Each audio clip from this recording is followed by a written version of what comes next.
এবার না তুই তো খুব জ্ঞানী, এমন একটা কবিতা ক যে কবিতার মধ্যে 64টা জেলার নাম আছে। ছন্দে সুরে বলছি আমি সকল জেলার নাম, তাল মেলাতে সবার আগে আসলো কুড়িগ্রাম।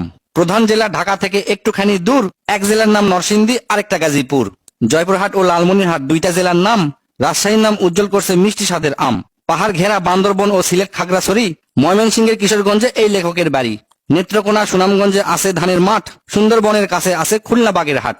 ভোলা এবং বরিশালে আছে অনেক নদী, পাবনায় আছে পাগলাগারদ, বগুড়ায় আছে দধি। পাশাপাশি দুইটা জেলা টাঙ্গাইল জামালপুর, আরো দুইটা জেলা হলো কুষ্টিয়া যশোর।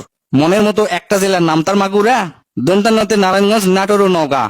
দন্তানতে আরো 4টি জেলা বলতে আমি পারি, নবাবগঞ্জ ও নোয়াখালী, নড়াইল, নীলফামারী। গঞ্জদিয়া মানিকগঞ্জ হয় আরো মুন্সিগঞ্জ, গোপালগঞ্জ হয়, হবিগঞ্জ হয় আরো সিরাজগঞ্জ। চাপাই নবাবগঞ্জ কিন্তু গঞ্জ দিয়া ভাই, এদের ছাড়া বাংলাদেশে আর কোনো গঞ্জ নাই।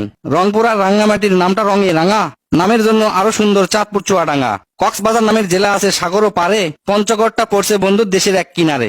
ফেনী জেলার নামটা মাত্র 2টা অক্ষর দিয়া, সবচেয়ে বেশি অক্ষর লাগে লিখতে ব্রাহ্মণবাড়িয়া।